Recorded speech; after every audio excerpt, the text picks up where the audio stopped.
கண்ணியானை மலையான் மகளோடும் பாடி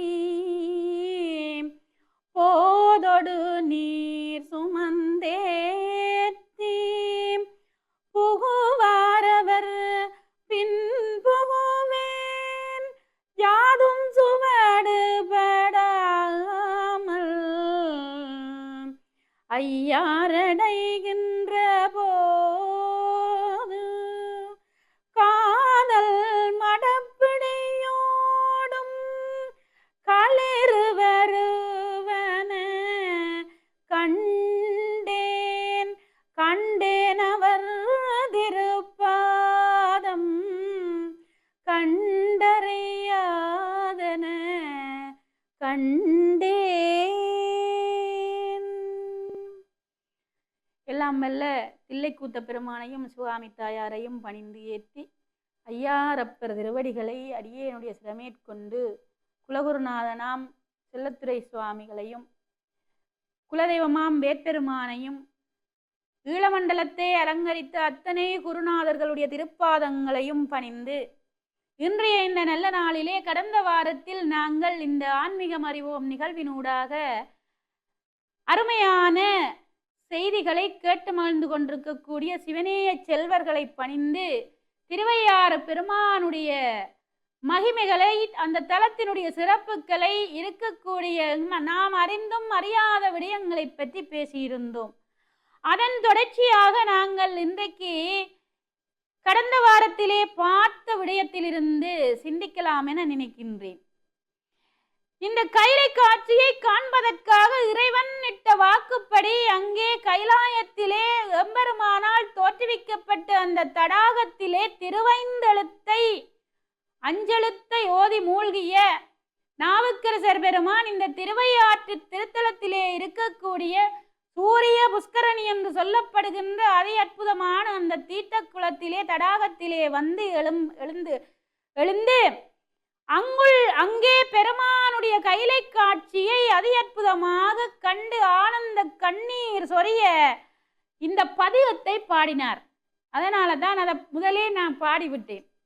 மாதர்பிறை கண்ணியானை மலையான் மகளொடும் பாடி போதொடு நீர் சுமந்தேத்தி. இதை பெரிய புராணத்திலே நாவுக்கரசர் எவ்வாறு கைலை காட்சியை கண்டாரோ அதனை அவ்வாறே தம் திருவாயால் பாடிய பாடல் இந்த பாடல் என்பதை சேக்கிழார் பெருமானும் பெரிய புராணத்திலே அற்புதமாக பதிவு செய்வார்.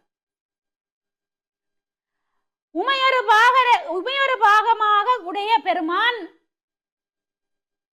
அழகிய குளிர்ச்சி பொருந்திய சந்திரனை பிரகாசமாக விளங்கக்கூடிய அந்த சந்திரனை தன் தலைமுடியிலே தரித்த பெருமான் எப்படி தனக்கு காட்சி தந்தான் என்கின்ற அற்புதமான செய்தியை இந்த பாடலுக்கூடாக இந்த பதிக பாடலிலே அற்புதமாக பாடுவார் நாவுக்கரசர். இது எல்லோருக்குமே தெரிந்த விடயம். சரி, இவ்வாறு இந்த அற்புதம் நிகழ்ந்த தலம் எது என்றால் இந்த திருவையாறு தலம். அப்ப நாம் சிந்திக்க வேண்டும், எத்தனையோ தலங்கள் எல்லாம் இருக்கு, எத்தனையோ தலங்களுக்கெல்லாம் நாவுக்கரசர் பெருமான் சென்று உளவார பணி செய்து எத்தனையோ தலங்களை போற்றி ஏற்றி பாடி தன் வாழ்நாள் முழுக்களுமே சிவத்தொண்டாக வாழ்ந்தவர். ஆனா இந்த திருவையாறு தலத்தில தான் அந்த கைலை காட்சியை காட்டினார் என்றால் அங்கே இருக்கக்கூடிய அதிவிசேடம் பொருந்திய தன்மையினை நாங்கள் எங்களுடைய உணர்வு மனமொழிகளாலே புரிந்து கொள்ள வேண்டும். இது மட்டும்தான் திருவையாறு தலத்துக்கு இருக்கக்கூடிய பெருமையும் சிறப்புமா என்றால் இல்லை. அடுத்தும் ஒரு அற்புதமான நிகழ்வு அங்கே நடக்கிறது. என்னவென்றால், ஒரு சமயம் சுந்தரரும் சேரமான் பெருமாள் நாயனாரும் ஐயாரப்பரை தரிசிப்பதற்காக அங்கே வருகிறார்கள். சுந்தரமூர்த்தி நாயனாரும் சேரமான் பெருமாளும் உற்ற நண்பர்கள். இவர்கள் ஐயாரப்பரை தரிசிப்பதற்காக திருவுள்ளம் கொண்டு அங்கே வருகிறார்கள். அந்த பெருமானை வழிபட்டு உய்ய வேணும், பெருமானே உன்னை கண்ணார கண்டு தரிசிக்க வேண்டும் என்ற அந்த திருவுள பாங்கோடு அங்கு வருகிறார்கள். அப்படி வருகின்ற பொழுது இந்த காவிரி வெள்ளம் என்ன செய்கிறது என்றால் கரை புரண்டு ஓடுகிறது. காவிரி வெள்ளம் கரை புரண்டு ஓடினால் எப்படி அந்த காவிரி ஆற்றை கடந்து சென்று பெருமானை வழிபடுவது? காவிரியின் அக்கறையிலே நின்று மனம் வருந்திய சுந்தரர் பெருமான் ஐயாரப்பரை மனதிலே நினைந்து, இது என்ன சோதனை பெருமானே, நான் என்ன தீங்கு செய்தேன், என்ன பிழை செய்தேன், எதற்காக இந்த தண்டனை என்றவாறு தன் மனதிலே உளமாற வருந்தி பெருமானை உளமாற நினைந்து என்ன பாடுகிறார் தெரியுமா? பரவும் பரிசொன்று அறியேன் நான், பண்டே உமை காண்பான், இரவும் பகலும் நினைந்தேத்தி இடரார் கடலில் வீழாமே, கரவும் மனத்தார் காண்பறிய கமழ்வன் சோலை சூழ் ஐயாற்று அரவம் அசைத்த அம்மாவே, அடியேன் உமக்கு ஆளானேன். என்ன ஒரு அற்புதமான பாடல்! இந்த பாடல், இந்த வரிகள் ஒவ்வொன்றையும் நாங்கள் எடுத்து பார்த்தா சுந்தரமூர்த்தி சுவாமிகள் எப்படி தன்னுடைய மெய்யுருகி உள்ளமுருகி இந்த பாடலை பாடியிருப்பார் என்பது தெரியும். பரவும் பரிசொன்று அறியேன் பெருமானே, உன்னை துதித்து போற்றும் வழிமுறை ஏதும் அறியாத பாவி நான். எப்படி என்னத்தை சொல்லி பாடி போட்டு துதிக்க வேணும் என்று தெரியாது. எப்படி தன்னை கீழான ஒரு நிலையிலே வைத்து பெருமானை உயர்த்தி பார்த்து பணிவிடை செய்கிறார் தோத்திர முறையிலே என்று பாருங்கள். பண்டே உமை காப்பான் நான், இரவும் பகலும் நினைந்தேத்தி, உம்மை இயல்பாகவே உம்மை காண வேண்டும் என்ற இயல்பான் இராப்பகல் நான் என்ன செய்கிறேன்? நினைந்து நினைந்து ஏத்தி தொழுது போற்றி நான் எந்த நேரமும் உங்களையே போற்றி துதிக்கிறேன் பெருமானே. இடரார் கடலில் வீழாமல், அதாவது இடரார் கடலண்டா இந்த பிறவி கடல் ஒரு இடர், துன்பம், பிறவி ஒரு துன்பம். இந்த துன்பமாகிய இந்த பிறவி கடலிலே வீழாமல் நான் மீண்டும் வந்து வீழாமல் வீழ்ந்து அழிந்து மீண்டும் மீண்டும் இதற்குள்ளேயே நான் பிறந்திறந்து சாவாமல் கரவும் மனத்தார் காண்பறிய வஞ்சனை நிறைந்த மனமுடையவர்களால் செய்யப்படுகின்ற கைங்கரியங்களை ஆண்டவன் ஏற்பதில்லை. அதற்குத்தான் அகமும் புறமும் தூய்மையாக இருந்து சிவகைங்கரியங்களை செய்ய வேண்டும் என்று சொல்லுவார்கள். இன்றைக்கு நாங்கள் பல இடங்களில் பல்வேறுபட்ட சமுதாய சூழ்நிலைகளில் எப்படியான வழிபாடுகள், எப்படியான கைங்கரியங்கள் ஆற்றப்படுகிறது என்பது உள்ளூர நமக்கு ஒவ்வொருத்தருக்கும் எங்களுடைய மனச்சாட்சிப்படி தெரியும். புற உலகத்தை நாங்கள் ஆட்படுத்திக் கொள்வதற்காக செய்கிறோமா, உள்ளூர எங்களுடைய உள் சிந்தனையிலே பெருமானை நினைந்து மனதார அதனை நாங்கள் செய்ய வேண்டும் என்று நினைந்து ஒரு கைங்கரியத்தை செய்கிறோமா, உலகத்தவர்களை திருப்திப்படுத்த செய்கிறோமா என்பது எல்லாம் ஒவ்வொரு ஆன்மாவினுடைய மனச்சாட்சிக்குள்ளேயும் பேசிக்கொண்டிருக்கக்கூடிய விடயம். அவற்றையெல்லாம் மறைத்துத்தான் நாம் இந்த கலியுகத்திலே ஒரு மூட மானுடர்களாக வாழ்ந்து கொண்டிருக்கின்றோம். இங்கே சுந்தரர் பெருமான் சொல்லுகிறார், கரவும் மனத்தார் காண்பறிய வஞ்சனை நிறைந்த மனமுடைய மக்களாலே ஆன்மாக்களாலே காண முடியாத பெருமானே, கமழ்வன் சோலை சூழ்ந்த ஐயாற்று அரவம் அசைத்த அம்மாவே, நறுவாசனை வீசுகின்ற வண்டுகள் மொய்க்கக்கூடிய சோலைகள் சூழ்ந்திருக்கக்கூடிய ஐயாற்றில் பாம்பை அறையிலே அணிகலனாக அணிந்து கட்டி இருக்கக்கூடிய அழகொளி வீசுகின்ற ஐயாற்று பெருமானே, அடியேன் உமக்கு ஆளானேன், இந்த அடியேன் உமக்கு என்றும் அடிமையானேன். பாருங்கள், இப்படி பாடி துதிக்கின்ற பொழுது என்ன நடந்தது அங்கே அற்புதம் என்றால், அந்த பெருமானுடைய கருணையினாலே தன்னுடைய தோழன் வந்திருக்கிறான் சுந்தரன் என்று அறிந்த அந்த சுந்தர நாயகன் ஐயாரப்பர் என்ன அதிசயம் நிகழ்த்தினார் என்றால், காவிரி வெள்ளமானது மேற்கே மலை போல திரண்டு நின்றுதான். என்ன அதிசயம் பாருங்கள்! குறுக்கே ஓடின காவிரி ஆற்று வெள்ளம் மேற்கே திரண்டு போய் மலை போல் நிற்க கிழக்கே மணற்பரப்பு ஒன்று தானாக உருவாகிச்சுதான்.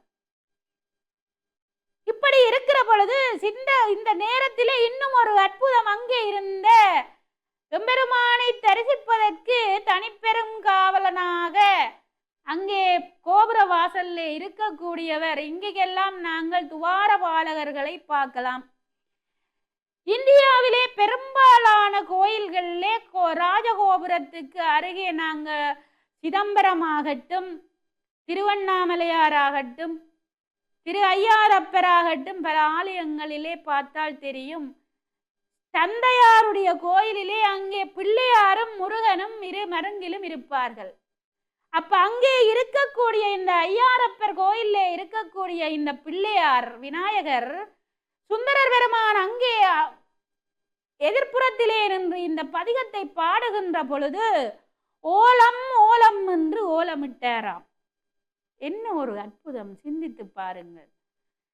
சிவன் மட்டும் சுந்தரருக்கு அருளவில்லை, விநாயகரும் கூடவே அவருடைய பாட்டிலே மகிழ்ந்து தன்னுடைய தந்தையாரை வந்து சுந்தரர் வழிபடுவதற்கு துணை நின்றார் என்றால் அதுதான் விநாயகனுடைய அருள்.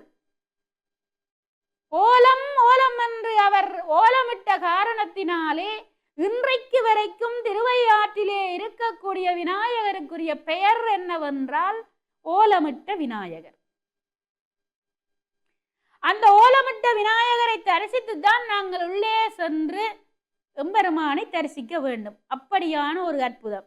சரி, இப்படியான அற்புதத்தை இந்த சுந்தரரும் சேரமான் பெருமானும் வந்த பொழுது திரு ஐயாரப்பர் நிகழ்த்தி அங்கே சுந்தரரை பதிகம் பாட வைத்தார். இப்படி பெருமை பொருந்திய தலம் இந்த திருவையாற்று தலம். இது மட்டும்தான் என்றால் இன்னும் நிறைய சொல்லலாம். இந்த திருவையாற்று தலத்திலே வந்து பெருமானிடத்திலே உபதேசம் பெற்று முக்தி பெற துணை நின்ற முக்தி மண்டபம் என்று ஒரு மண்டபம் அங்கே இருக்கிறது. இந்த திருவையாறு தலத்திலே பெருமான் முக்தி கொடுத்த தலம், முக்திக்கு அருளிய தலம். யாருக்கென்றால் நந்தி தேவருக்கும் மகாவிஷ்ணுவுக்கும் அகத்தியருக்கும் முக்தி அருளிய தலம் இந்த திருவையாறு தலம். பாருங்கள், எவ்வளவு பெரிய நந்தி தேவர் என்றால் யார்? நாங்கள் அவருடைய வரலாறை தேடி படிக்கிறோமா? பிரதோஷ நாளிலே நந்தியை போய் வழிபாடு செய்வோம். காதுக்குள்ளே ஏதோ எல்லாரும் சொல்றாங்க, நாங்களும் ஏதோ சொல்லி போட்டு வருவோம். அது எப்படி சொல்லணும், என்ன சொல்லணும் என்ற ஒன்றுமே இல்லை. எனக்கு பொண்ணத்தான் பொருளைத்தான் என்ற புள்ள படிக்கணும், மாடி கட்டணும், மாளிகை கட்டணும், அதைத்தான் போய் நாங்கள் கேட்கிறோம். இங்கே நந்தியம் பெருமானுக்கும் மகாவிஷ்ணுவுக்கும் அகத்தியர் பெருமானுக்கும் இந்த திருவையாறு தலத்திலே முக்தி அருளிய முக்தி உபதேசம் நிகழ்ந்த முக்தி மண்டபம் இன்றைக்கும் இருக்கிறது. அந்த முக்தி மண்டபத்திலே எந்த ஒரு அடியவர் இன்று வரைக்கும் அங்கே சென்று அமர்ந்து மனமொழி மெய்களால் திரிகரண சுத்தியோடு பஞ்சாக்கரத்தை எவம் செய்தாலும் அவர் ஒரு முறை உச்சரிக்கின்ற அந்த பஞ்சாக்கர மந்திரத்தின் பயன் 1,00,000 உருவாக உருமாறி பெரும் பயனை அவர் வாழ்வில் கொடுக்கும் என்பது அங்கே இன்றைக்கு வரைக்கும் ஐதீகமாக நிதர்சனமாக அடியவர்களால் பின்பற்றப்பட்டு வருகிறது. ஒரு முறை அந்த மண்டபத்திலே அமர்ந்து மனமொழி மெய்களால் திரிகரண சுத்தியோடு அந்த கணப்பொழுதிலே உச்சரிக்கப்படுகின்ற ஒரு மந்திரத்தின் பயன் 1,00,000 முறை அந்த மந்திரத்தை உருவேற்றிய அல்லது உருவாகிய பெரும் பயனை, உச்சரித்த பயனையும் முழு பலனையும் அந்த மண்டபத்திலே இருந்து உச்சரிப்பதனால் அந்த ஐயாரப்பனுடைய அருளினாலே கிடைக்கும் என்பது திண்ணம். இதனை திருவையாறு புராணத்திலே நாங்கள் காணலாம். சரி, இந்த மண்டபத்திலே அந்த ஊர் பதியை தங்களுடைய பிறந்த மண்ணாக கொண்டு அல்லது அந்த மண்ணிலே பாரத மண்ணிலே பிறந்து அந்த பெருமானை சென்று தரிசித்து இந்த அற்புதத்தை தங்களுடைய வாழ்விலே பரீட்சித்து பலனடைந்தவர்கள் யாராவது இருக்கிறார்கள் என்றால் நிச்சயமாக இருக்கிறார்கள். யார் என்றால் கோடகநல்லூர் ஸ்ரீ சுந்தர சுவாமிகள், அருட்பிரகாச வள்ளலார், தியாகையர் போன்றோர் பல நாட்கள் அமர்ந்து ஜபம் செய்துள்ளார்கள். உங்களுக்கு தெரியும், தியாகராயர் விழா மிக சிறப்பாக திருவையாறுல நடக்கும். தியாகராய சுவாமிகளுடைய எந்த நாளும் சதா ஐயாரப்பருடைய சிந்தனையிலே ஆழ்ந்திருக்கக்கூடிய ஒரு ஆன்மீக ஞானி. வெறுமனே எங்களுடைய மாணாக்கர்கள் கற்பது போல வெறுமனே இசையை ஒரு பாடமாக தொழிற்கல்வியாக கற்றவர் அல்ல. அவர் இறை அருள் பெற்ற ஒரு அருளாளர். அப்படிப்பட்ட மகா ஞானியாக விளங்கியவர். அவருடைய விழா ஆண்டுதோறும் அந்த திருவையாறு திருத்தலத்துக்கு பக்கத்திலே மிக அற்புதமாக கொண்டாடுவார்கள். இப்படிப்பட்டவர்கள் இந்த மண்டபத்திலே இருந்து இந்த பஞ்சாக்கரத்தை முறைப்படி திரிகரண சுத்தியோடு ஓதி பலனடைந்துள்ளார்கள் என்பது ஆலய வரலாறு. சரி, இவையெல்லாம் இருக்க திருவையாறுக்கு எல்லாவற்றுக்கும் மணிமகுடம் வைத்தது போல ஒரு அதி அற்புதமான ஒரு விசேடனம் உண்டு. சரி, என்ன அந்த விசேடனம் என்பதை அதையும் நாங்கள் தெரிந்து கொண்டால் ஆத்ம திருப்தியாக இருக்கும் என்று நீங்கள் எண்ணுவதும் புரிகிறது. எனக்கும் அது ஆத்ம திருப்தியாக இருக்கும். தமிழகத்திலே நடக்கின்ற, அதாவது தமிழக கோயில்கள் எல்லா இடமும் விழாக்கள், பெருவிழாக்கள், சிறு விழாக்கள் என்று எல்லாமே கொண்டாடப்படுகின்றன, விழா எடுக்கப்படுகின்றன.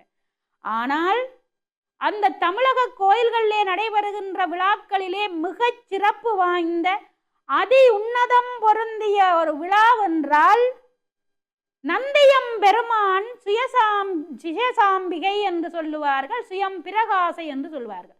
உண்மையிலே சுயம் பிரகாசை என்பதுதான் பெயர், புராண ரீதியான பெயர். சுயம் பிரகாசை என்பதை சுயசாம்பிகை என்றும் பல பதிவுகளிலே பல அடியவர்கள் பதிவேற்றி வருகிறார்கள்.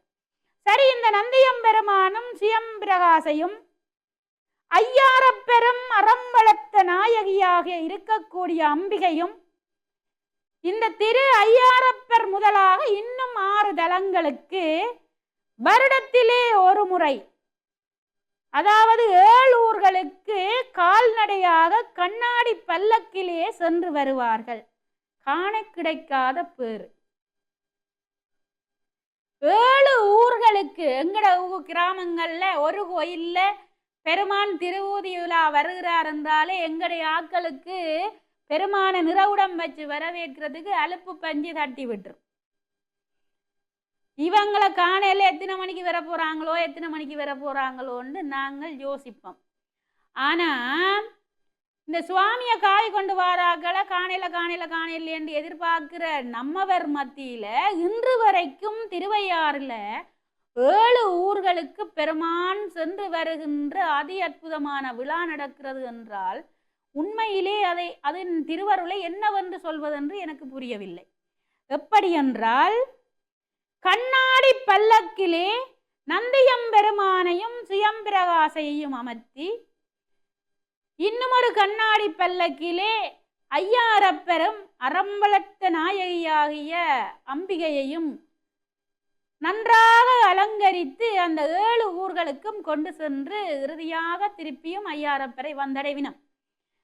அந்த 6 மேனிய தலங்களும் எதென்று கேட்டால் எல்லாமே கிட்ட ஒரு குறிப்பிட்ட அளவு தூரங்களுக்குள்ளேயே தான் அந்த 7 ஊர்களும் இருக்கின்றன. அந்த 7 ஊர்களை பற்றியும் அதன் அற்புதத்தை பற்றியும் அடுத்தும் ஒரு நிகழ்வில் உங்களோடு பேசுவதில் மட்டிலா மகிழ்வோடு இன்றைய இந்த இனிய நாளை நிறைவு செய்து அமைகின்றேன். உலகெல்லாம் உணர்ந்து போதுதற்கு அறியவன் நிலவு உலாவிய நீர்மலேவணியன் அழகில் சோதியன் அம்பலத்தாடுவான் மலர் சிலம்படி வாழ்த்தி வணங்குவான். திருச்சிற்றம்பலம்.